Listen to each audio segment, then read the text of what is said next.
Well, I'm Donna Ruthruff, and I'm from, and we're going to show this presentation to you. We also work with Evelyn Wright, and she is on the call as well. So we just want to acknowledge her as part of our team as well. So if you have any questions, we'll be willing to answer some questions at the end of this PowerPoint, and hopefully you can all see it. So it should be on your screen.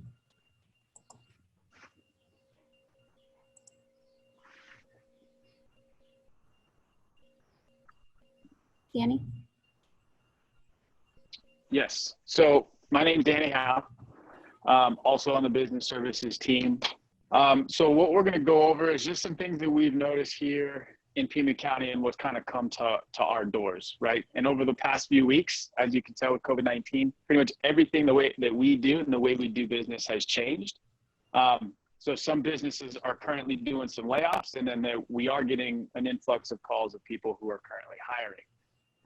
So we do have some UI benefits, some contact info for everybody. And that's kind of where we're referring people through certain times like that. Unless we're trying to make a match, then we're going to try to put, some of the job seekers with some of the jobs that are currently hiring. So we would love to do business with you guys and help you out through these hard times. So please reach out to us. And we want to help as smooth as possible through any of this. So we've heard from quite a few employers that are laying off employees through this period of time. So if you have any employees that you're laying off, feel free to share with them our hotline number. So this is the hotline that comes to the Pima County OneStop.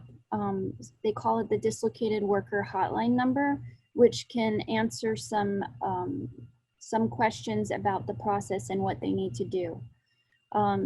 Employees can also apply for unemployment through azui.com, and then they can also call DES directly to the phone number listed there. However, a lot of times there is a long wait line, so just make sure that they're prepared for that.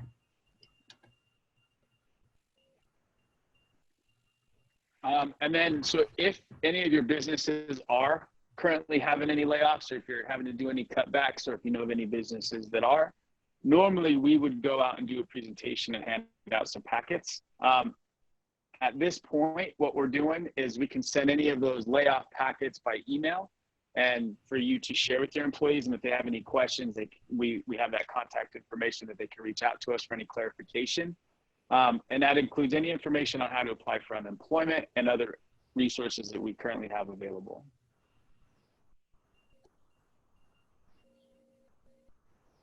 So some of the benefits that are out there for employees that have to be laid off, and for some of us that also work, is the stimulus payments of $1,200 that we should be seeing in a few weeks, with $500 for each qualifying child. And then those who are unemployed, partly unemployed, or who cannot work because of the virus is likely to receive unemployment benefits.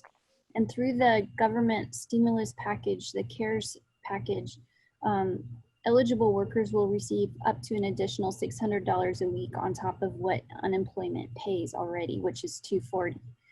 So they should be seeing unemployment payments of up to $840 per week. And then the stimulus package also gives them an additional 13 weeks of unemployment benefits. So there is some relief for those people who are being laid off.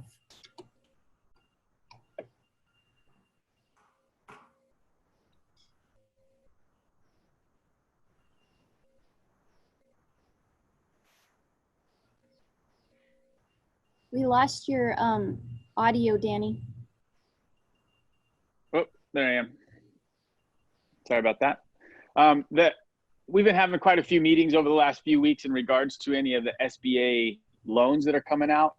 And one of the ones that we wanted to talk about is the one that I've been hearing most about is the Paycheck Prevention Program, or Payroll Prevention Program. So that is the PPP loan.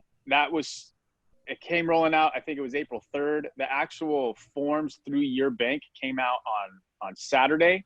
And the only way to get those particular loans is to go through an SBA approved lender. So if you have a bank, or if your members have a bank already that they're going through, the best bet is to go onto their website and then to apply that route. Now, that is for payroll purposes, payroll, rent, mortgages, and things like that. I would imagine that you guys have sat on some of those meetings as well. So if you have if you need more clarification, you can go to the SBA.gov website or talk to their individual, their banker. And the way that kind of operates is it's a loan at this point. If you use most of that funding, I think it was 75% for payroll purposes, then that turns into a grant and is essentially forgiven down the road. So that is the SBA portion. If you have more questions, we can answer those towards the end. Or again, more information can be found out at the SBA.gov website. So we have had a lot of employers reach out to us that are recruiting during this time. A lot of those are the healthcare employers. But even when this is all over with, and you are looking for employees, you can send us your job leads, and that is businessservices@pima.gov. Send it to our email address, and then we will send it out to all our job seekers.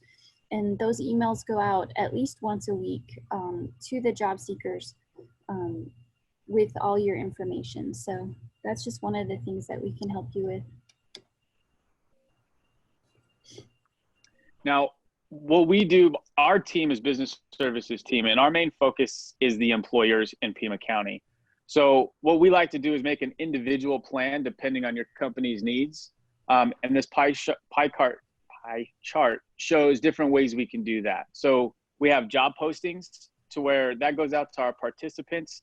Donna had kind of based on that.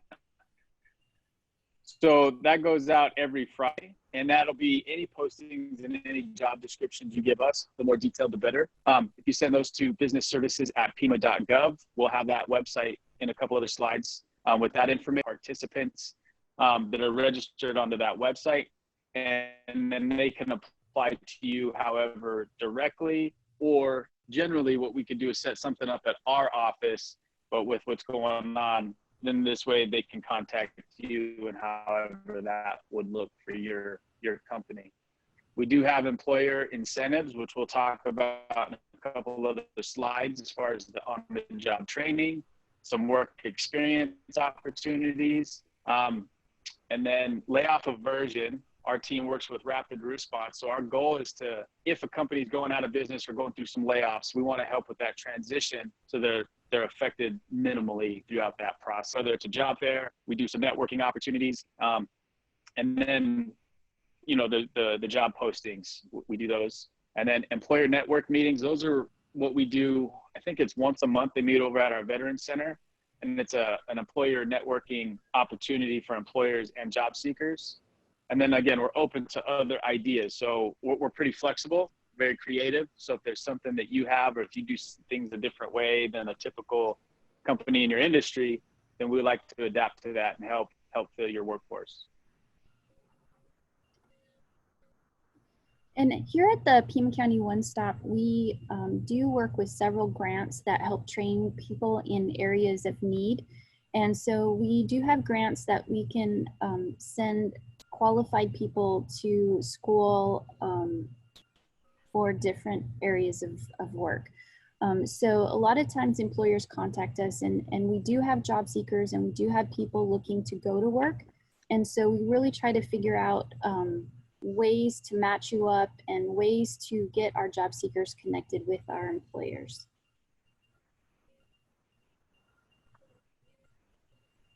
And a lot of people want to know what you get when you hire a Pima County OneStop trained employee. So you're going to get a highly trained individual that has gone through a series of workshops, review skills, techniques, job search strategies, how to highlight their strengths, the personable skills. Some people like to call them soft skills. And then we support with anything needed to start on the job. So we help with tools, clothing, anything to make them functioning on their first day when they come to work for you. And then we have the support, the assistance for the transitioning, for that transition period. And that's where that OJT, the on-the-job training, will come in, to where we help with that, the financial struggles for employers on that front end. But then you also get the case management. You get the case management for the individual for up to, I think it's a year. And then anything that they would need throughout that year. So if they come in really fresh and a couple months down the road, they recognize this training would make them, you know, a better candidate or better employee for you. We can kind of jump in and help with that training to help offset those costs, but then also make sure that you have the trained workforce that you're needing at that time. So one of the programs that Danny just highlighted was the on-the-job training, and that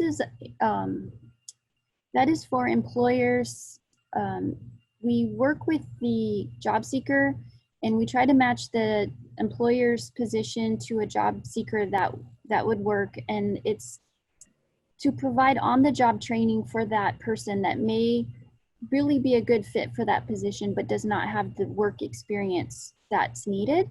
And so we give a wage subsidy to offset the employer's training costs. So it helps with the employer and the amount of time that they would put into helping somebody get trained up on the job. It's provided for jobs that pay $14 an hour or more, and it's set up with a period of time depending on what the job is. And then we also support that employee through that training period to help them with whatever needs come up.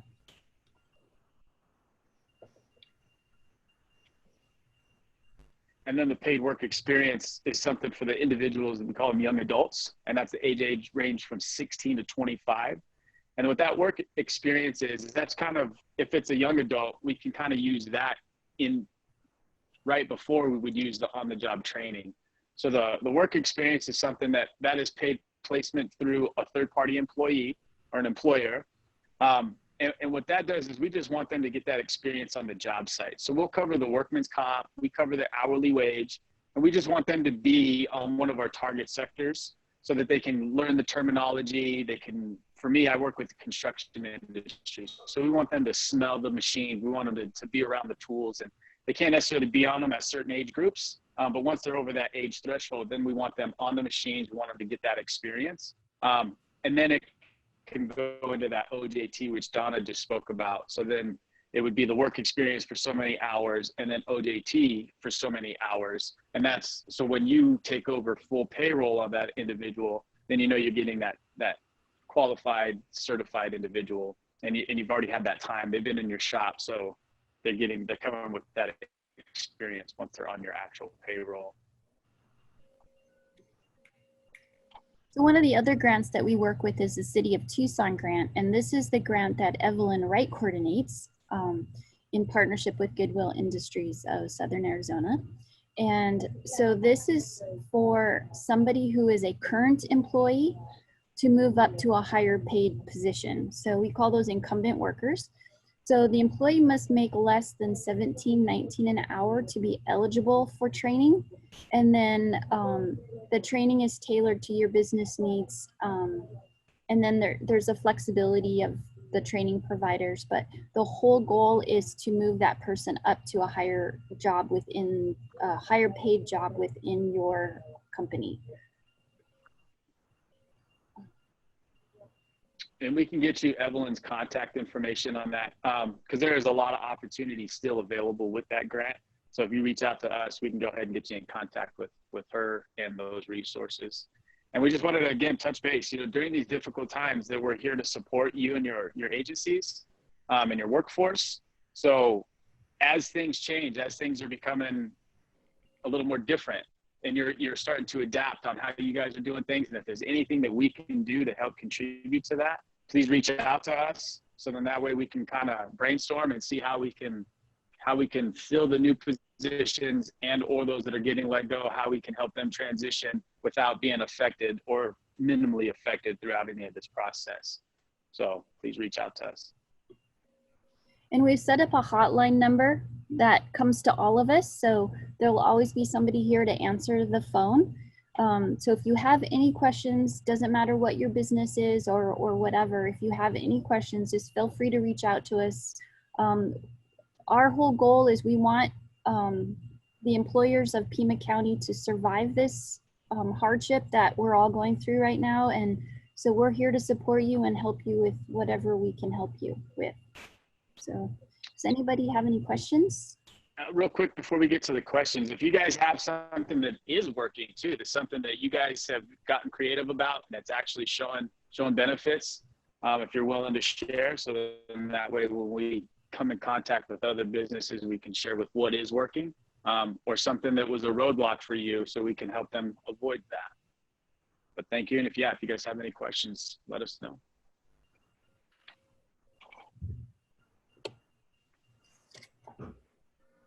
Yeah, I guess I've got a quick question for you guys. I've heard from some bars and restaurants who have tipped employees that aren't working full-time hours, and they're being denied unemployment insurance.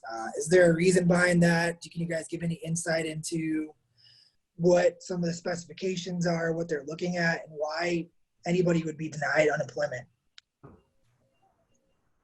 I personally can't answer that. Those phone numbers would be a way to get a hold of DES and unemployment. I think as long as there was kind of documentation of some sort showing what they were making prior, that there should be no issue. But if that is the case, then those phone numbers or that email would be the best to reach out to. Or if you shoot us an email, we can touch base with the individuals that we have contact with over there. Okay, yeah, just tipped employees aren't making minimum wage. So because they're not making minimum wage, they seem to be getting denied. Wow. Okay.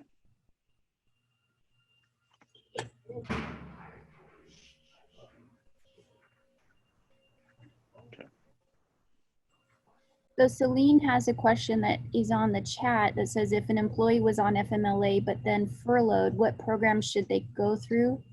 Unemployment or continue on FMLA? I would think it would depend if she was getting paid or not. If she's on FMLA and out indefinitely, and then that FMLA stopped, that she should definitely apply for unemployment. That's my opinion. What do you think, Danny or Evelyn?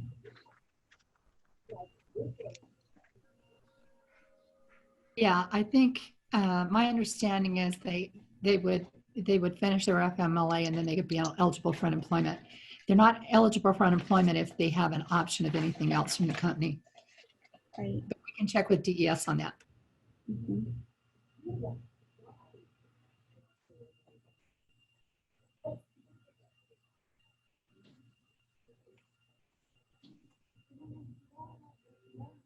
Any other questions? I have a question really quick. This is Jason Cook from the Tucson Metro Chamber. Question, so as far as the SBA loan, so if they, did I hear you say, and I apologize, I was having some issues getting logged on. Once they get the loan, if they use over 75%, then it becomes a grant at that point? As long as 75% of the loan is used for payroll purposes. Right. I'm Okay. trying to get clarification because some of the verbiage says payroll and rent, mortgage, utilities, and things like that. Right. So I'm getting clarification if payroll is in itself, because the goal of that loan was to prevent people from losing their jobs. Right. Okay. Yep. All right. Thank you. Yeah, Jason, this is Michael at the chamber. That's what the information I'm gathering as well, is that if you kind of take 100% of what their loan application is to try to get the Paycheck Protection Program through an SBA loan, 75% of that has to be toward their basically the payroll. Right. So employers right now are working with their accountants to find out, what those payroll costs look like, and then they can add 25% to that loan that can cover things like utilities, interest, and rent. Okay. Right. Good to know. Thank you. Yeah, and they're deferring payments on those for the first 6 months at this point, is what I'm hearing as well.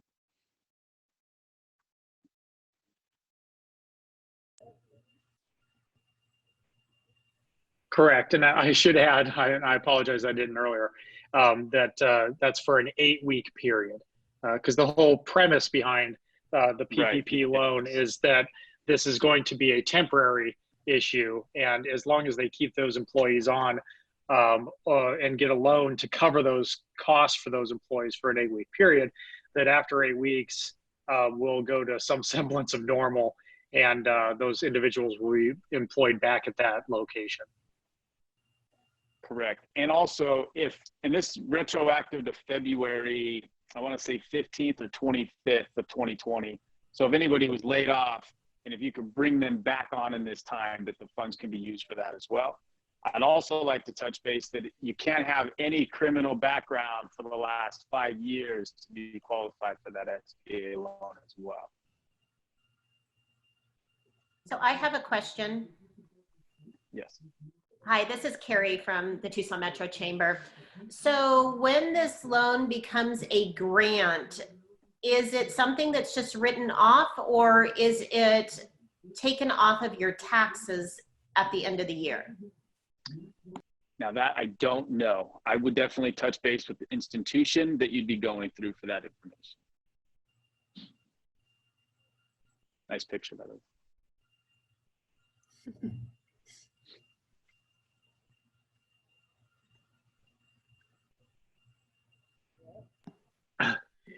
Danny and Donna, again, this is Michael from the Chamber. Thank you very much for doing this. I'm curious as to what volume you guys have seen in terms of, I guess, maybe percentage increase, you know, over the last few weeks as compared to your typical volume, and how you've been able, with the staff that you have, to you know, process those requests as quickly as possible. So I would say we're seeing less people come in, but there's a lot of people calling the hotline to ask questions. So Now, when you say coming to us for, go ahead.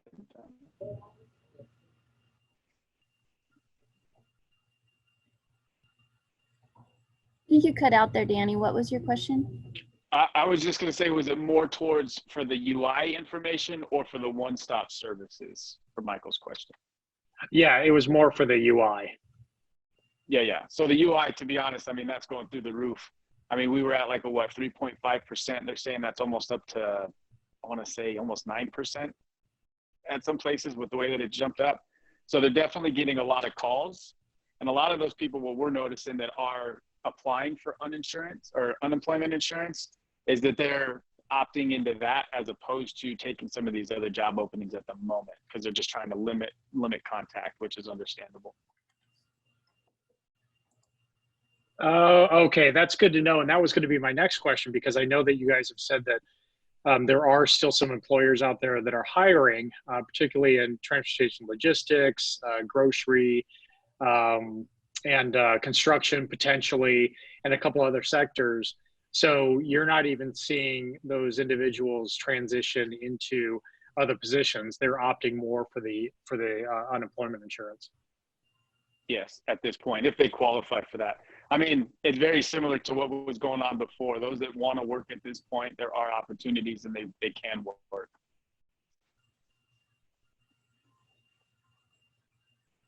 And of course, we're seeing a change in what sectors are looking for people. Healthcare needs lots of people. The grocery industry, you know, Walmart, Amazon, they're all hiring. But then, you know, restaurants aren't hiring, and so there's a balance. And in the medical field, we're noticing, you know, some areas are letting go because, you know, opt-in surgeries are not a thing right now. Certain things are not. And other parts of the healthcare field are needing people at this moment.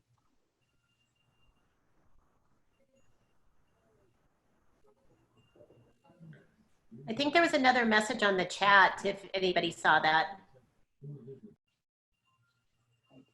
Let's see. About the Tina, PowerPoint? yeah, and I can send it to you, Tina, or to anybody that wants it. And then there was also something about the income coming in. I'd have to go back and. Okay, yes. So that was, so Arizona, and that's because of the, I think it was 237 or 247 is what was typically given out for unemployment. And then they added the additional $600. What we're hearing is Arizona is not necessarily following those guidelines as of last week. I'm not sure what's going on at this point. But yes, they should be getting, I think Donna had mentioned last week when we were speaking, it was up to like 837 or 47 is up to the new payout weekly. Arizona had not been on that. Donna, have you heard anything new on that? I think that they're just way behind in figuring out how to process everything. So those that have applied haven't really heard yet what they're getting.